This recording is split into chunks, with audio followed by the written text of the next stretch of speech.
बहुत ही ऐसे इलाके में सीनियर लीडर है, निकालने के टाइम में मैं देखता हूँ वो श्याम सिंह जी को शानदार तरीके से काम करते हैं। बाबा केदारनाथ जी के चुनाव में बहुत जबरदस्त काम किया था।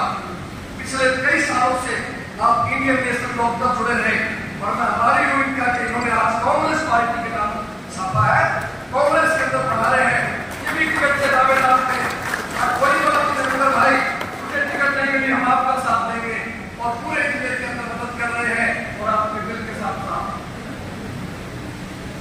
मेरे सम्मानित मंच का हूँ मेरे सरपंच साहिबान, पार्षद साहिबान, हमारी माताएं बहनें पीछे बैठी हैं और सभी मोदी साहिबान बैठे हैं। सबका नाम मैं क्षमा चाहूंगा और बहुत से लोग बोलने वाले भी, लेकिन मजबूरी है क्योंकि समय का अभाव था। मुझे मालूम है कि जहाँ सुबह इससे दुगने आदमी फिर आते होंगे, क्योंकि हमारे तहसील हम बहुत देर तक बैठ नहीं सकते, कोई पानी के बहाने से, पेशाब के बहाने से बाहर उठ के जाना पड़ता है। वो समझते हैं ठीक है मेरे भाई की मदद तो कर ही देंगे, वोट तो दे ही देंगे, दिक्कत क्या है, और भी काम करने आज शहर में आए हैं। तो इसलिए ये वो आज भाई चले, इसलिए मैं कहना चाहता हूँ फिर भी भाई सतीश ढीकवाल जी हमारे 4 बार के पास ऐसी सभा संबंध रखते हैं मेरे पीछे बैठे हुए भाई, उनका मैं हार्दिक स्वागत करता हूँ। दिल से बेचारे आपकी मदद कर रहे हैं। मैं इनका सम्मान करना चाहता हूँ हमारे सिख समाज का, जिन्होंने कल सारे सिख संगठन में इकट्ठे होकर के आपके निवास स्थान नागपुर में आकर के मुझे आशीर्वाद दिया, वाहेगुरु का आशीर्वाद दिया, वाहेगुरु की खालसा, वाहेगुरु की खालसा। और मैं आज नमन करना चाहता हूँ अग्रवाल समाज के सभी भाइयों का, जो आपके बराबर सबका सम्मान किया कि हमारा अग्रवाल समाज, अभी उनके अध्यक्ष भाई किसी गुप्ता साहब भी बैठे थे और हमारे बहुत से अग्रवाल समाज के अगले लोग हमारे बीच में स्टेज पे है, नीचे हैं, वो सब आए हैं। हम उनको धन्यवाद करते हैं और भगवान अग्रसेन जी को नमन करते हुए उनको याद करते हैं। मैं याद करना चाहता हूँ इस देश के संविधान निर्माता श्री बाबा भीमराव अम्बेडकर जी को, जिन्होंने आज संविधान को मजबूत किया रखा। संविधान हमारे सामने पूरे विश्व में ऐसा संविधान नहीं है जो हमारे देश का संविधान है, आपके हिंदुस्तान का संविधान है। और अगर आज कांग्रेस पार्टी को कोई ऑक्सीजन मिली है, कांग्रेस पार्टी को कोई संजीवनी मिली है, तो हमारे ऐसे समाज के भाइयों की वजह से मिली है, दलित समाज के भाइयों की वजह से। मैं उनको नमन करता हूँ बाबा भीमराव अम्बेडकर जी को जमीन गिनाने के साथ।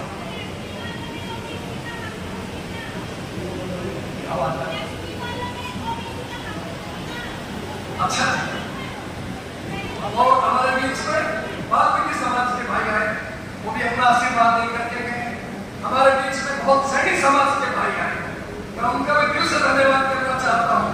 और हम आज उस महान आत्मा ज्योतिबा फुले जी को भी याद करना चाहते हैं कि उन्होंने अपना दिया। कल शाम को मुझे जैन समाज के भाइयों ने, जिनमें हमारे मंत्री जी जो आपके जो है नौजवान पार्षद सबसे ज्यादा फोटो जीत करके आए हैं, उनका धन्यवाद करना चाहता हूँ। साथियों से मिलकर कांग्रेस पार्टी को ज्वाइन किया है और जैन समाज में बुला करके आचार्य जी जो बहुत बड़े संत आए हुए हैं, उन्होंने जो है आशीर्वाद दिलवाया। जैन समाज ने पूरा समर्थन दिया कला। तो कहने का अर्थ यह है कि आप छत्तीसवीं बनाते भाई कैलाश स्वामी जी बैठे कहते हमारे सोलह समाज को भूल गए कि तो भाई आपने भाषण भी दिया है, हम कभी नमन करते हैं। तो छत्तीसवीं क्रांति के समाज के भाइयों को करते हैं। भाई धीरज जी ने ज्वाइन किया है, डॉक्टर राजेंद्र सैनी जी ने ज्वाइन किया है, सुलोचना ढिल्लो जी हमारे बहन जी करती है, बहुत पुरानी नेता है हमारे इलाके की और आज मजबूती बना हुई हमारी पार्टी को। और जेजेपी छोड़ करके हमारे बीच में हमारी लक्की सरदार हमारी बहन जी भी बना रही आई है और अमनदीप कौर बहन जी बना रही है, इनका भी मैं स्वागत करता हूँ अमनदीप कौर जी का।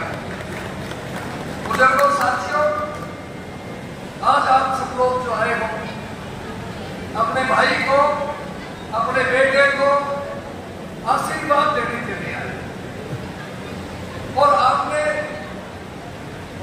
मेरा स्वभाव देखा है, मेरा व्यवहार देखा है, मेरा काम करने का तरीका देखा है। आपके आशीर्वाद से, आपके सहयोग से 2009 में मुझे नारनौल से विधायक बनने का जो मौका मिला, जीवन में वैसे तीसरी बार मैं विधायक बना था और सरकार में जो साझा मिला चौधरी भूपेंद्र सिंह हुड्डा साहब की कैबिनेट में, लगभग 3.5 पौने 4 साल स्वास्थ्य मंत्री के रूप में जो काम करने का मौका मिला, मैं सत्य कहता हूँ गुरु महाराज बाबा केदारनाथ जी को साथ में रखते हुए, नमन करते हुए, मैंने ईमानदारी से अपने इलाके के लोगों की, नागौर के भाइयों की और समस्त हरियाणा के लोगों की, जो भी आगे उठ करके, चाहे पटेली का भाई हो, मंगल चौधरी का भाई हो, दिल से उसकी सेवा करते और जो बड़े बड़े काम इस इलाके के अंदर कभी नहीं हुए थे। नागौर का बाईपास, इस इलाके के अंदर आयुर्वेदिक मेडिकल कॉलेज, तो बेड का हॉस्पिटल, नागौर का सुपर स्पेशलिटी हॉस्पिटल, विधायक बनते ही 106 करोड़ रुपए लेकर के नागौर शहर के अंदर पानी का, सीवरेज की व्यवस्था करानी, हर गांव में करोड़ों रुपए देकर विकास कराना, इस इलाके के हजारों बच्चों को उनकी योग्यता के अनुसार रोजगार उपलब्ध करवाना आदि अनेक ऐसे काम किए थे जो लोग आज तक याद करते हैं। पिछले 10 वर्षों में भारतीय जनता पार्टी की सरकार रही और इलाका में कहूंगा सरकार के साथ चला। मुझे दुख नहीं है, मेरी हार हुई। इलाके के लोगों ने राज में साझा डाला। अब ये फैसला ये इलाका करेगा, नागौर की जनता करेगी कि नरेंद्र सिंह ने 5 साल में क्या सेवा की और मौजूदा भाजपा सरकार ने, भाजपा के विधायक महोदय ने 10 साल के अंदर इस इलाके क्या सेवा की। मैं कहता हूं मौजूदा भाजपा इस 10 साल के अंदर 10 काम भी गिना दे तो मैं मान लूंगा कि आप वास्तविकता में लोगों का गिनाने तो कोई काम नहीं। जो भी जाम के बारे में भाई साहब जी कह रहे थे, हम आपको शहर के अंदर ले चलेंगे, शहर में कोई सड़क ठीक नहीं है, सारी सड़कें टूटी पड़ी। इस इलाके के अंदर विकास नाम की कोई चीज नहीं है, लोग दुखी हैं। और आपका पोर्टल की सरकार है, आप मध्य प्रदेश में मंत्री रहे हो, राजस्थान में विधायक मंत्री बैठे हैं, उत्तर प्रदेश के बैठे हैं। साथियों, हिंदुस्तान में किसी प्रदेश में भी पोर्टल और पीडीपी का चक्कर नहीं है जो हरियाणा के अंदर हमारा एक डॉक्टर साहब ने बीजेपी ने चलाया। आज हर देश की जनता, हरियाणा की जनता परेशान है, नागौर की जनता परेशान है कि रोजाना कोर्ट के चक्कर लगाते हैं, बेचारे कागज पूरे नहीं होते। लोग इन कोर्टों से मुक्ति चाहते हैं, छुटकारा पाना चाहते हैं। ये बीजेपी ने हमें उपहार दिया इस इलाके के लिए।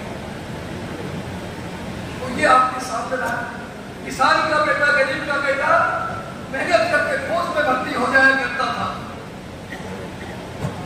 बीजेपी की सरकार ने फौज की नौकरी बंद कर दी, अग्निपथ योजना ले आए।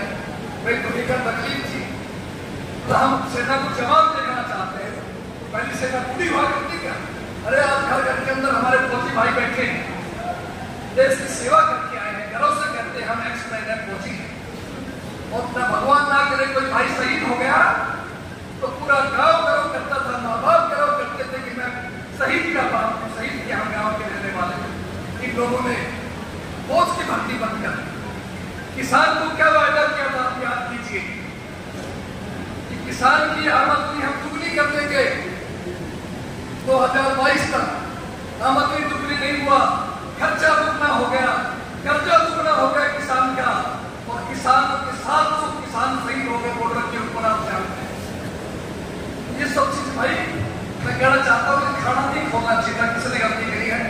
अभी हम उठ के जाएंगे, मैं 2 मिनट प्रस्ताव करना चाहता हूँ। मैं इस मौके के ऊपर साथियों आपसे यह निवेदन करना चाहता हूँ कि आप आने वाले विधानसभा चुनाव के अंदर राज आपका बनने जा रहा है।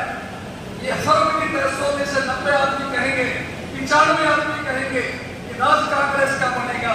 मतलब राज कांग्रेस का बनेगा तो आपका साझा होगा। नरेंद्र सिंह आपके सहयोग से, आपके आशीर्वाद से चौथी बार विधायक बनेगा। सबसे वरिष्ठ विधायक होगा, 1996 का विधायक रहा होगा, कैबिनेट मंत्री रहा होगा, अकेले हो जिले के अंदर, तो आगे सरकार के अंदर मुख्यमंत्री भी आपकी बात को इज्जत देंगे, अधिकारी भी आपकी बात का सम्मान करेंगे। और मैं चाहता हूँ किस तरह स्वर्गीय राव बंसी सिंह जी ने, किस तरह पिताजी ने उस समय 1991 से 6 के दौरान में पंचायत और विकास मंत्री रहते हुए जो अटेली क्षेत्र के भाइयों की सेवा की, जो पूरे हरियाणा के लोगों के भाइयों की सेवा की, और लोग आज तक काम करते हैं।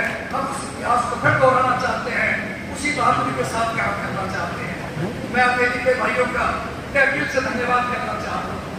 1972 से लेकर के 2005 तक आपके परिवार को 5 बार आप लोगों ने एमएलए बनाया और अब भी 3 साल से मेरे साथ कंधे से कंधा मिला करके आप लोगों ने अटेंडी के एक गाँव में जाने का इस भयंकर गर्मी के अंदर मैं उन लोगों को एहसास भूल नहीं सकता। मेरे साथ चले, मुझे पानी पिलाया, चाय पिलाई, खाना खिलाया, मैं उनका ऋणी हूँ। और मैं कहना चाहता हूँ साथियों, पहली बार की साल होगी, विधायक आपका नाम रोड का होगा, लेकिन दोनों हाथों में सेवा करेगा मैं विश्वास करता हूं। और मेरे साथी ने कहा कि नरेंद्र जी हम अनाथ हो गए, हम चाहते थे हम अकेले से चुनाव लड़े। मैंने कहा भाई अनाथ क्या होता है जब आदमी मर जाते हैं, मैं आपके बीच करता हूँ, अनाथ नहीं हो। जब तक मैं बैठा हूँ अकेले के भाइयों को चिंता करने की जरूरत नहीं है। एक एक भाई का साझा होने के बाद इस तरह नाम जोड़ के भाइयों की सेवा करूंगा, उसी तरह अकेले के अंदर जाके भी सेवा करूंगा, मैं विश्वास करता हूं। हमारा नेता कैसा हो? आपसे निवेदन करना चाहता हूँ, जो भी मेरे साथी हैं, चाहे अकेली के हैं, चाहे मेहनत चौधरी के हैं, करीना के हैं, महेंद्रगढ़ के हैं, आप सब लोग अपने अपनी रिश्तेदारी में, अपने अपने भाईचारे में, अपने ताल्लुकात में जाकर के एक एक साथी को समझाएं, उनको बताएं भाई इस इलाके का भला कहाँ है, इस इलाके की मान सम्मान कहाँ है। आपने देखा है आपका भाई जब मंत्री था डीसी और एसपी गेस्ट हाउस के अंदर मौजूद रहा करते, खड़े रहा करते थे, हर गांव के अधिकारी की टीम साथ चलती थी। क्या अब भी ऐसा ही हुआ क्या भाजपा के अंदर? क्या कोई मान सम्मान इस इलाके को मिला? क्या कोई काम हुआ? कोई बेरोजगारी घटी? आज हरियाणा में 2 लाख सरकारी पद खाली पड़े।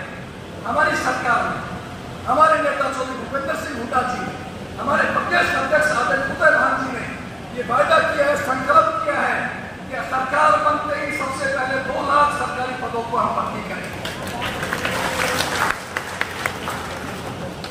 और दूसरा जो हमारा वृद्ध अवस्था सम्मान है, बुढ़ापा पेंशन 6,000 रुपया हम उसको लागू करेंगे। और किस तरह भाई संदीप यादव जी ने याद दिलाया था, मैं कहना चाहता हूँ साथियों बुजुर्गों, हमारा भी संकल्प है कि जिस तरह हमारी कांग्रेस की गहलोत सरकार के अंदर 25 लाख रुपए का स्वास्थ्य बीमा था, वो हरियाणा में हम लोग लागू करेंगे। कोई व्यक्ति हो, किसी जाति का हो, गरीब हो, अमीर हो, सबको सुविधा मिलेगी। इसी तरह से जो हमारे एससी समाज के भाई हैं, दलित समाज के भाई हैं, हरियाणा में सरकार, हमारी जब सरकार थी, आप लोग दूसरे प्रदेशों से हो, हमने 4 लाख प्लॉट गरीब लोगों को दिए गए थे।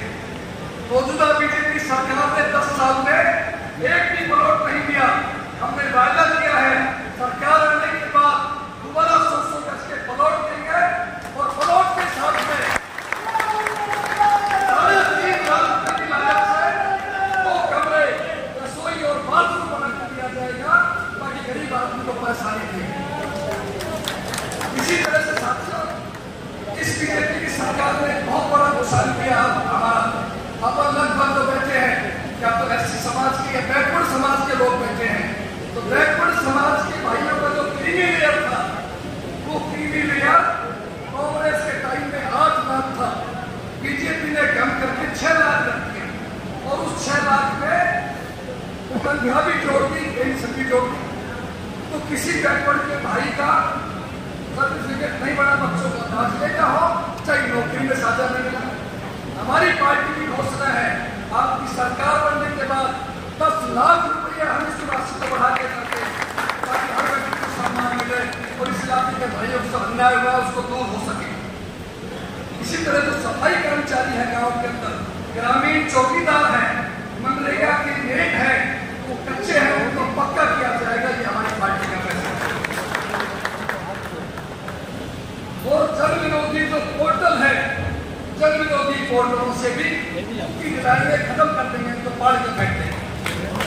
और जो कौशल रोजगार निगम के द्वारा जो भाई रोजगार लगाए गए हैं, उनको भी पक्का स्थापित किया जाएगा, कच्चा नहीं रखा जाएगा। विश्व स्तरीय शिक्षा दी जाएगी और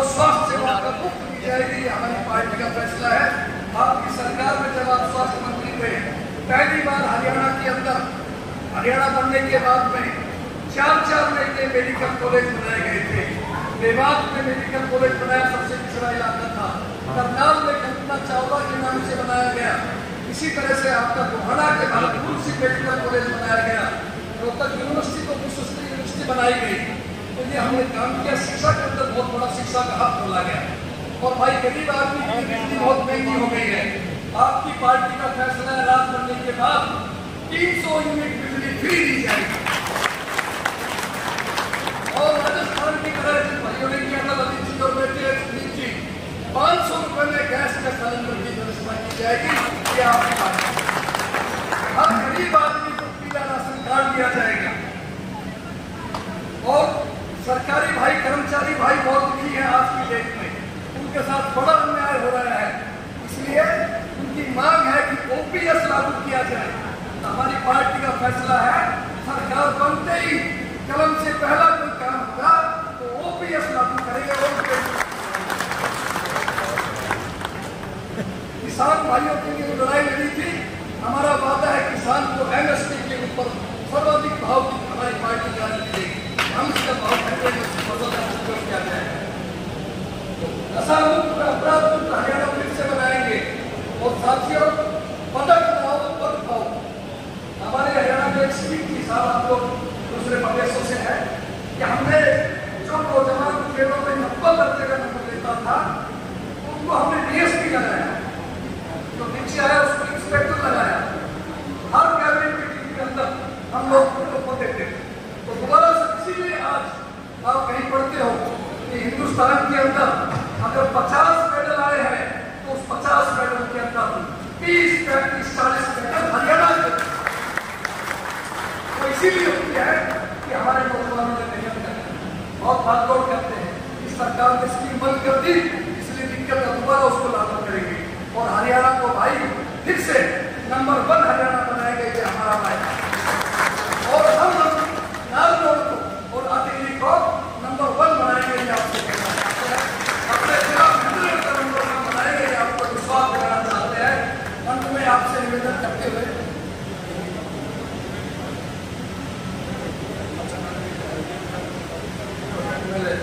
तो इसलिए साथियों, मेरा आपसे यही निवेदन है कि इस चुनाव को आपको बहुत गंभीरता से लेना है। साहब मैंने